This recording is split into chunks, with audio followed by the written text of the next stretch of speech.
Hello everyone, welcome to episode 2 of New South Wales Bred, our series where we look at the New South Wales Breeders Challenge Series for 2021. We had episode 1. Look, it rated okay, so we thought we'd come back for more. That's a good sign, isn't it? And we've got some great panellists again for you this week. Of course, as usual, Michael Dumacy, welcome to the show.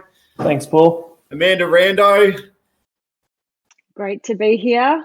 And as we said last week, the big surprise, the big reveal is we didn't know who our fourth panellist was going to be because it depended on results. Well, we had a winner emerge, and straight away we were on the phone with Security Services. Cameron Hart, welcome to the show. Thanks for having me, Paul. Mate, big shoes to fill. Blake Jones set a pretty good standard. He set the bar pretty high last week. How do you feel about it? You got him covered? Yeah, we'll see how we go. Hopefully, we can get over the top of him. But I did learn a bit of my craft off Jonesy when I started off in the Riverina, so we're good mates. See how we go. Good starting point would make sure that your battery doesn't go flat in the middle of it, I think. yeah, for sure.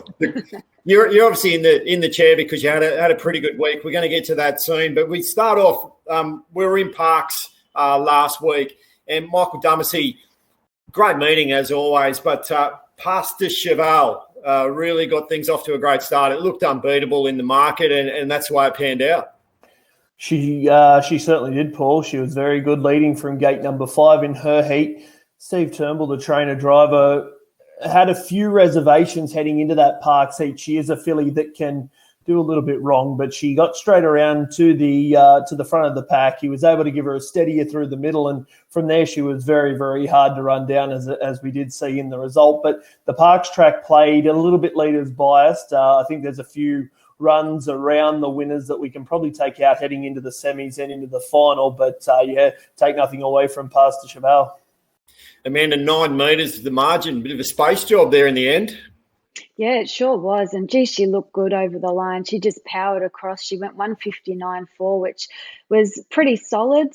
She's had a few starts back now this preparation, and I think that was her second win in her 3 starts back this time in. But, no, she was ultra impressive, Paul.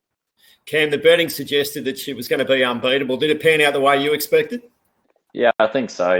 She was able to work forward, and they controlled the race really well on the front end. And like Mick said, around Parks, if you can get to the front, you're halfway home. So, she was able to, sprint that last furlong pretty solid and took every other one out of the race, really.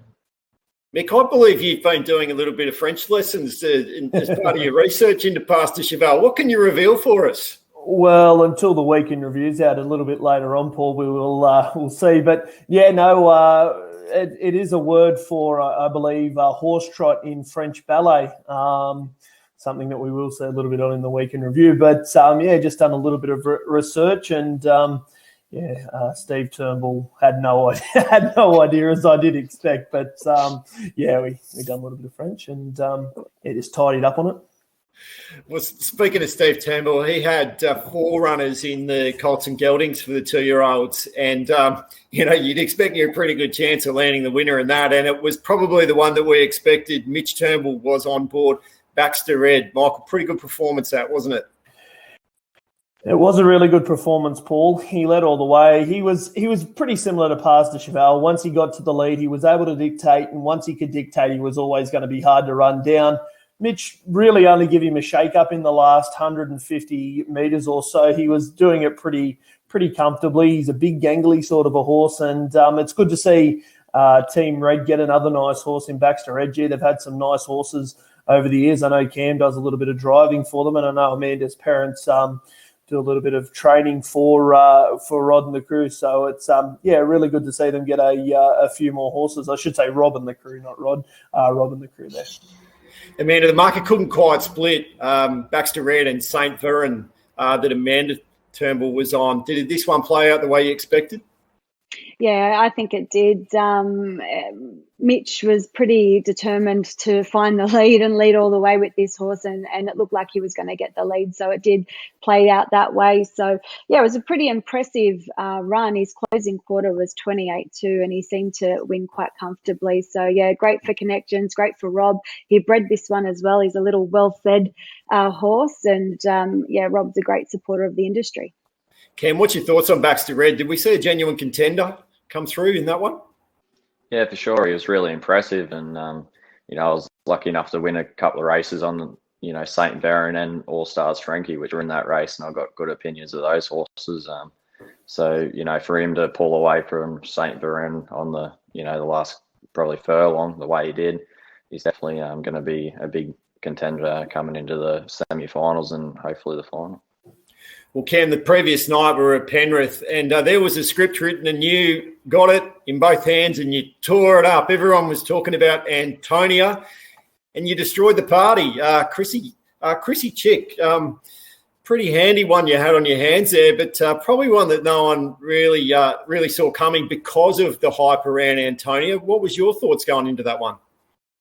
Yeah, I definitely thought she was probably the second pick in the race. She's obviously been proven in the New South Wales and Queensland Oaks where she's raced well. And, obviously Antonia, she's probably just that step above all the horses when she's on her game. But, around Penrith, it's a little bit different racing to Menangle. And I was able to sort of get around and took a bit of catching, and credit to my filly. She really dug in deep up the straight and held off the last couple of challenges. Yeah. How good do you think she is? Oh, she's she's really handy. That's for sure. She's got good speed, and she doesn't mind a dogfight as well. Like, she's really tough. So coming into the series, I'm confident. But obviously, I expect Antonia to be better for the run, and she'll definitely bounce back, I'd say. Amanda, what's your thoughts on this one? Because as we said, and we talked about it in the show last week, everyone was probably the filly that everyone was most looking forward to seeing run, and it was a bit of a surprise to see her go under, wasn't it? Yeah, I always knew it was going to be tricky from the draw. Drawing that second row at Penrith, you do give your rivals a bit of an upper hand. So it wasn't going to be a walk in the park. I thought Antonia still hit the line well. I spoke with trainer David Thorne following the run, and he was disappointed in the filly, and he actually wasn't 100% happy with the filly going into the race. She's had a few issues with her blood, and she actually tied up after that run. So he's working on that filly now to try and have her right by the next heat at Menangle in a few weeks' time. Michael, what did we take out of Antonia's performance? It was almost unbackable for this series going into it, but nothing's for certain in racing, is it? And we saw that very early in the series. I actually I watched the first race there at Penrith on Thursday night and seen Mahomes go down in similar sort of circumstances as Antonia did. And going into Antonia's race, I was just a little bit worried about her in that race. And I'm not saying this because Cam is on the program with us today, but if you wanted to show a young kid coming through how to drive at Penrith in a big race like that, you just take that footage of Cam there in that race. He was able to slot out one out and one back and move around the field, get to the chair and go past the tired horse. And if you can play a little bit of catch me if you can around the 800 metres tracks, it does make it hard. And for Antonia to make up the amount of ground that she had to make up when Chrissy Chick was up on the front end and powering along, it was always going to be a hard task for her. So I really don't take anything away from Antonia only running into third. I probably thought she could have maybe run into second on the corner, but she'll definitely better, as the guy said. Thorny's a master trainer, and he'll get her back to her best. And Chrissy Chick went enormous, and good on Grimo and also and Cam with her. Look, we talked about Antonia's race, but we also were really, really all excited about what we were going to see with the Colts and Geldings. We thought it was potentially a semi-final type field, and it panned out that way. And punters really narrowed it down to three, but particularly two, Tasty Delight and Rocket Boy, which were the two that we couldn't quite split in the show last week. But the third elect ended up being the one that came and bloused them all, Tishan Raider. We probably should have seen this one coming, shouldn't we, Michael? No, didn't see it coming at all. I thought that the top two would definitely fight it out with Tasty Delight and also Rocket Boy, especially with the sectionals that they went early. I thought that they both were probably entitled to kick on for the class of horse that Tasty Delight is, and also Rocket Boy. There was a bit of a scrimmage. I'm going to go a bit controversial here. There was a bit of a scrimmage coming at the top of the straight where it looked like the horse that was three wide and the eventual winner, Tishan Raider, come in and collected the inside two horses, Tasty Delight and also Rocket Boy, were inconvenient. So that could have probably enhance the margin a little bit. But I take nothing away from Tishan Raider. He was good. And I'm sure Glenn McElhaney will be in contact with me after I said that. But, he was good, Tishan Raider. But I definitely thought it would have been between Tasty Delight and Rocket Boy. But I think they'll both be still big chances coming into the semis. Amanda, Glenn was pretty bullish on Tishan Raider after the race. Certainly thought that this is a horse that's going places.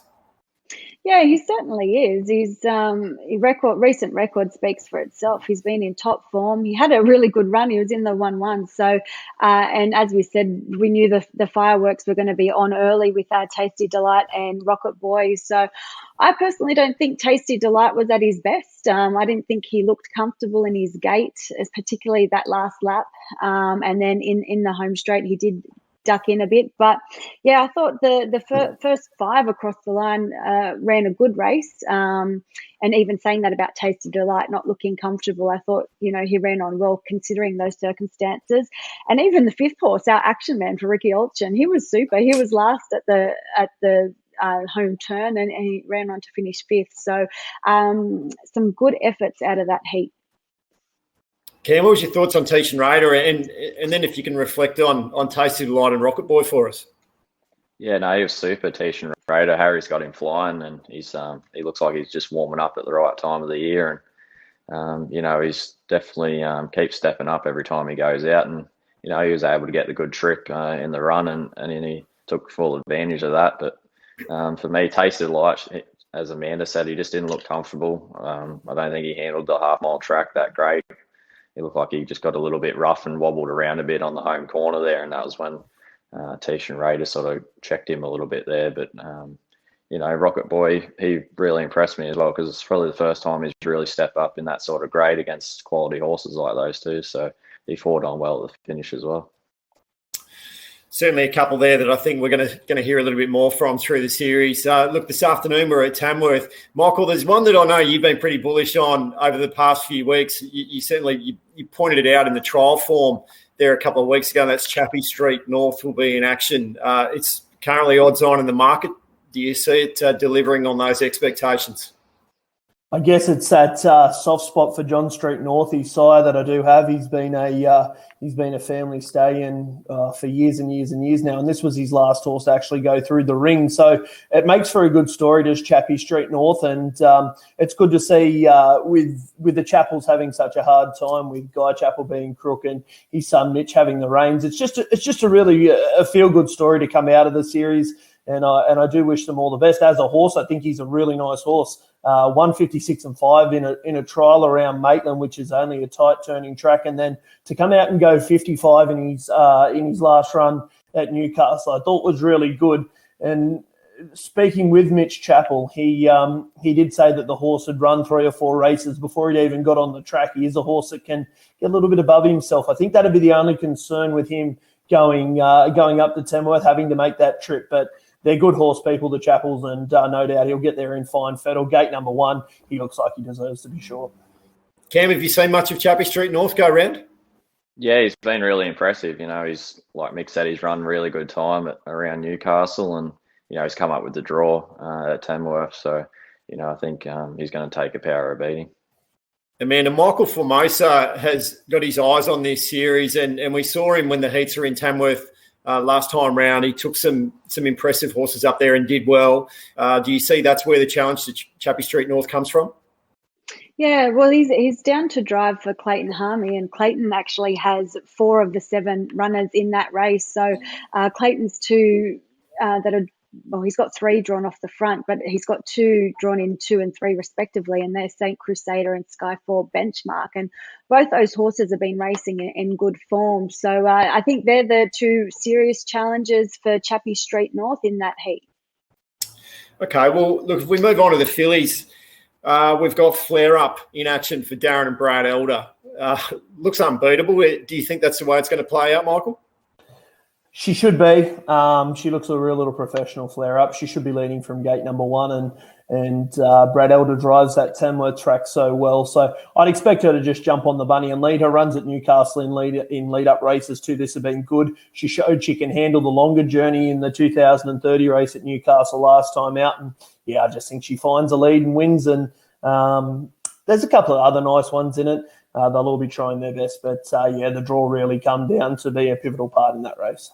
Amanda, this looks like a campaign that Flare Up's just been eyeing off and ready to go for, doesn't it?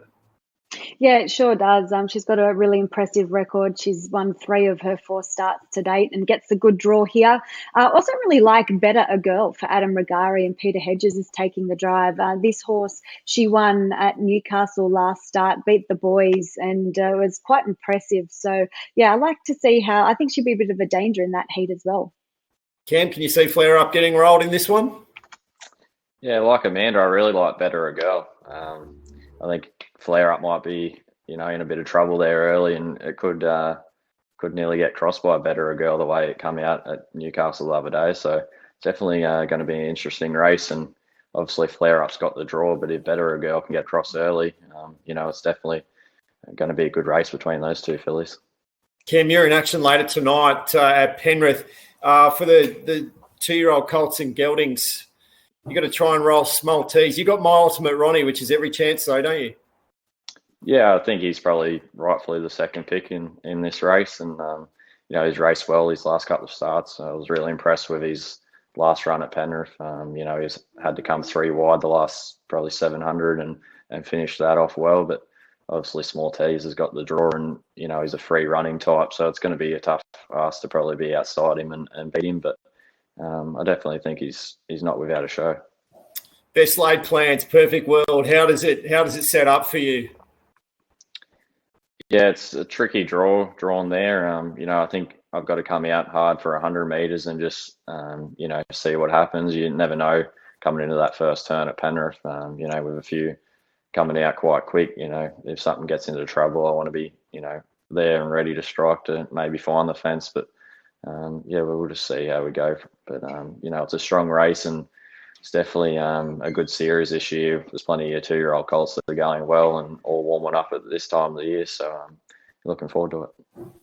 Amanda, small tees couldn't have done any more really to be prepped up for this one, and clearly, as Cam said, probably looks like the one to beat.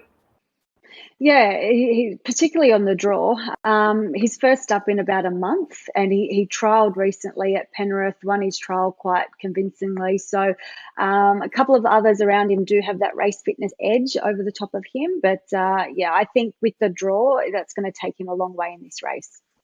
Michael, you on small tees? I'm going to go one at each way, and it's a stablemate to My Ultimate Ronnie, My Ultimate Skeeter. I really could see myself having something each way on him at the bigger odds. He's going to be coming into gate number 7 now with the scratching of the stablemate and not the champion, but the good horse in My Ultimate Byron. And I can see Skeeter being 3 fence here, and if B. Portelli gets to the lead and decides to cut the ribbons at some stage, I can see My Ultimate Skeeter following the fence through. And in the 800-metre circuits, anything can happen. So quite happy to be with him, just getting that nice soft peg run. But small tees is going to be hard to beat. And speaking with Jared Ouchin yesterday, he did mention that My Ultimate Ronnie will probably be one of his better horses heading into the future. So, it's going to be a really good race and one I'm looking forward to. Michael, you mentioned Mahomes before. Probably a pretty disappointing performance in the first on the card there at Penrith the other night. Mahomes lines up against these horses again. Where's Mahomes at? I think he's going to be there. Just the bad draw is going to probably be a little bit of a thorn in his side come the race tonight. But he is a nice horse. I was talking to one of the co-owners, Nick Stanton, and he was mentioning that they were happy with his run last week. It's just the fact that he was 3 wide and 3 and 4 wide and not quite as sharp as he usually is first up the other night. But there's still hope there for Mahomes. He'll get through this heat. If he doesn't come first, second, or third, he'll definitely head to the heat at Tabcorp Park, Menangle, and he's still a massive chance of making the semis and being a real factor in the final. Well, if Mahomes can deliver, you're going to get great value. One you won't get great value on is Madrid, and Cam, that's what you're on in the fillies race. She looks the real deal, doesn't she? Yeah, she's definitely got a lot of X factor. She's very exciting to drive, and she's done everything I've asked of her so far, and really impressive run at Menangle to get her ready for the race tonight. So, she has come up with a bad barrier, but I think, she's got the class to overcome that. What's the plans with Madrid then in that race, given the barrier? Yeah, we'll just see what the pace is. When you draw the back line at Penrith, it probably just comes down to, a bit of pace and what the tempo is like in the race. But we've got Miss X drawing the back line as well. So, we might be able to tag her into the race depending on if it makes an early move or not, or we might have to go solo if it's up there, in the running early. So we'll just see how it pans out. But I think Let's Party Baby is probably the next hope. She's got a good drawn one, and her run was really good because she had to come first over at Menangle the other day in a quick last quarter trying to chase Madrid. So she's got the advantage with the draw, so she'll take a bit of catching as well. There's a lot of exciting young horses on the scene at the moment, and you're on a lot of them. Where does Madrid sit in that pecking order, do you think? I think she's probably up there, towards the top, that's for sure. Miss X has obviously proven that she can, go with the better ones, and Captain's Queen, those two had a good duel earlier in the year, and they look like probably the two top fillies. And, I think Madrid, she's right up there with those couple. Amanda, that was so impressive, that race at Menangle that Cam referred to. I mean, the margin was almost the length of the straight there at one point. Can you see another similar performance being rolled out this time around? Yeah. I do. I do. She, fillies to go 26-2 their last quarter at Menangle is pretty impressive. She has got that second row, so it is going to be a bit tougher, but she's a very, very nice type. Nice to see she's by Bling It On too, so she's by Colonial Stallion, and was his first group winner. I also like David Thorne's filly in that field, Miss X as well. And I spoke to David Thorne earlier, and he said this little filly, she just keeps on improving. And she actually finished second in the APG to Captain's Queen. So she definitely has a bit of a record behind her already. So I think she's the main danger to Madrid in this heat. Michael, where have you got Madrid? How do you rate this young filly? Oh, definitely got her up there near the top of the tree. I'm a bit of a Captain's Queen fan. She is a very nice filly, Captain's Queen, and I'm definitely a Madrid fan too. I think she's there, and it'll be interesting to see what the instructions are to Cam with Madrid. And I just think she can rip around those Penrith corners the way she does when she does light up at Menangle. They'll be very, very hard up to catch her. Although I do echo the thoughts of Miss X. I'm a believer that she is a very nice filly also. So Madrid's right up there. Miss X is right up there. I think they'll be two big players come semi-final, final time. Michael, one that we haven't seen for a while, last raced in April, is I Can Fly for Lucky Lodge and the Morrises. What can we expect from I Can Fly after such a long time out? You can definitely expect her to be fit. Kerry Ann will have her right up and ready to go. Her and Rob always send their horses to the races in picture-perfect condition. Gate number 6 is just going to be a little bit too hard. I think for her, it'll be interesting to see where she does come from the front line. There is a little bit of speed drawn inside of them. I think the one horse, which is Let's Party Baby, will nearly dictate to how the races run if she can hold up from the inside. But definitely expect her to see her improve off whatever she does there tonight. Amanda, no doubt we're blessed with another couple of great race mates, aren't we, with the Breeders' Challenge tonight and this afternoon. Yeah, we sure are. There's some just top quality young horses going around, and great to see that they're all bred in New South Wales.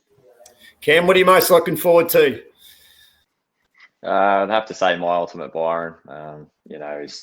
You've all seen him at the track. He's quite an exciting horse, and it just gives me plenty of confidence when I'm driving him that he can win in any situation, and he's got toughness and speed and everything else. So really looking forward to the series with him. Okay, Michael, how does it play out this afternoon? Give us your kiss of death. The kiss of death. Poor old Rocket Boy copped it last week, so we're not going to put the kiss of death on Madrid. I'm just going to have that play on My Ultimate Skeeter each way in the 2-year-old Colts and Geldings heat there at Penrith tonight. I just think he can track through, and at the good place the price even. I think he's a good each way bet. But really looking forward to seeing Chappie Street North go around in a few hours' time. I'm on the bandwagon there with Mitch Chappell, and I echo the thoughts of Amanda. It's great to see that we have so many nice juvenile horses coming through. They're all New South Wales bred, and with Cam coming from the Riverina, it has a real Riverina flavour to it also, with Jared Ouchin being from Temora, Ray Walker being from Temora. They've both got Mr. Ray and My Ultimate Byron respectively, and also Cam coming from Junee and flying that flag for Junee. And I know there'll be two people sitting up in Junee at the moment enjoying this coverage, being his mum Michelle and his dad Mark, who are great supporters of harness racing down in that area. So just great to see a really good flavour from the country areas shining on through. Absolutely. Michael, thanks for joining us with your expertise once again. Amanda Rando, same to you. Brilliant as always. And to Cam Hart, thanks for giving up your time. Obviously, we know you're driving tonight. Best luck there at Penrith, and no doubt we'll see you very prominent in the finish of both those Breeders' Challenge events. Thanks, Paul. Fantastic to have you with us. Thanks to everyone who's tuned in and joined us for this episode of New South Wales Bred. We'll be back next week. We'll bring you the wrap-up of how it plays out this afternoon at Tamworth and tonight at Penrith. So we'll see you then. See you next week. Bye-bye.